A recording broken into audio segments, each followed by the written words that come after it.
Hello again to another Agakala React. And today we'll be watching What is Radar? Science mini documentary from Benjamin Oliver. And it's because it's 26th February. And on the 26th February 1935, radar, what stands for Radar Detection and Ranging, was demonstrated by Robert Watson Watt. So let's just see. Let's learn what the radar is. Obviously I hear a lot in radar and later. It's often used in science fiction stuff. And I watch a lot of it. So, let's just watch. There are fighter jets incoming. Take cover. Just kidding. But thankfully, radar helps us see what we can't. Buckle up. Let's discover radar today. Okay. Let's. Radar, which stands for Radio Detection and Ranging, is a detection system that uses radio waves to detect and locate objects such as aircraft, ships, and other vehicles. Radar works by emitting a radio frequency signal which travels through the air at the speed of light. When the signal encounters an object, some of it is reflected back towards the radar receiver. The receiver then detects the reflected signal and measures the time it took for the signal to travel to the object and back. From this time delay, the radar system can determine the distance to the object.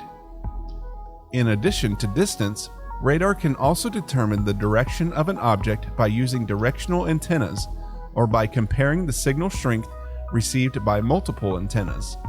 This information can be used to determine the bearing or angle at which the object is located relative to the radar. Radar can also measure the speed of an object by detecting changes in the frequency of the reflected signal caused by the Doppler effect. As an object moves towards or away from the radar, the frequency of the reflected signal is shifted, and this shift can be used to calculate the object's speed. That's how they can know the speed. Modern radar systems can use complex signal processing algorithms and multiple antennas to provide even more detailed information about objects, such as their size, shape, and composition. The first practical radar system was developed by the British during World War II and was used to detect incoming enemy aircraft. The technology quickly advanced during the war, with new radar systems being developed for a variety of military applications such as navigation, target tracking, and early warning. Radar is used by the military to detect and track enemy planes, ships, and missiles. This allows them to respond quickly to threats and protect their troops and equipment. There are many types of radars in the world, but one that stands out is the Duga radar system. That Duga radar system, also known as the Russian Woodpecker, was a Soviet over-the-horizon radar system that was operational from 1976 to 1989. It was designed to detect ballistic missile launches from the United States by bouncing radio waves off the ionosphere, a layer of the Earth's atmosphere.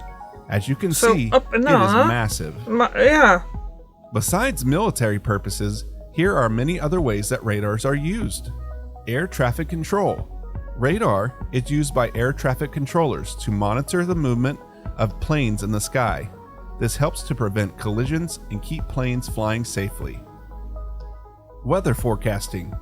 Radar is used to track weather patterns and predict storms. This information is used to issue warnings and help people prepare for severe weather.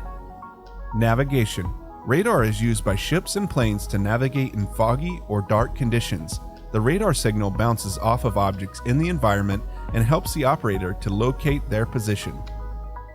Speed detection. That's radar is used by police to detect the speed of cars on the road.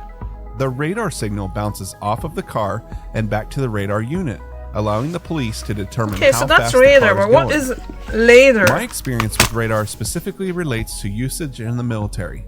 I'm a United States Air Force veteran, and I have a long history of experience working with radar. Over a decade ago, I was a crew member of the E-3 Sentry, also known as the AWACS.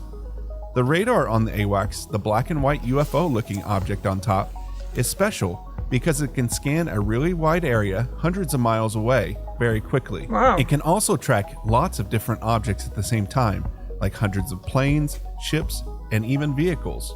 This makes it really useful for military operations where there might be a lot of activity going on. All of the information that the AWACS radar collects is sent to a control center on the ground, where military personnel can analyze it and make decisions about what to do next. They can use the radar information to coordinate with other military units and respond to threats quickly and efficiently. It was really amazing to see radar technology used so often firsthand during my military career. In conclusion, radar is a versatile technology that has many different applications in our world today. It allows us to detect and track objects that would otherwise be invisible, providing us with valuable information for safety, navigation, and so much more. So that last radar thing, that kind of moved like that, yeah? So when in the place where I was growing up, there was not far from my house, there was actually an army base, and they had excuse me, raiders there. They were basically on kind of like big trucks that they were just stationed there. And for most of my childhood, we could see them from our the back of the house, because we were living on the hill. So often I would be just sitting there, and it was just kind of like trying to figure out, are they going that direction or are they going that direction? Because from so far out to when they're turning, you can't really say which direction they're going. And I would often see it, because actually they were just west of our house, so the sunsets were amazing there. I miss that part of my childhood. Anyway, they're not there anymore, because obviously they changed all. I don't know. Actually, they're just not there for years now. So, but that's one of the memories from my childhood that I still have. That basically sometimes we just watch and trying to figure out, as the kids do, when you don't understand everything else, what is it which direction is it going? Because if you kind of like have something and it twists, it's just you don't know which direction it's going from far out. Anyway, I am curious though about later, because that's another thing, isn't it? Let's see. So we have difference between radar and LiDAR. Because it's often mentioned, LiDAR is often... Oh, LiDAR, not LiDAR, LiDAR. Okay, here guys, so you can see. So, showing results. A LiDAR operates by emitting laser pulses and measuring the time it takes from them to bounce back, providing precise distance and detailed 3D maps. On the other hand, a radar relies on radio waves to detect objects and measures their speed and distance, excelling in long-range detection and adverse weather conditions. Did he actually mention LiDAR as well? Did I just miss that part? What are the advantages? Due to use of light, LiDAR has the primary benefit over other remote sensing technologies in that it can produce extremely accurate and detailed 3D maps of the environment.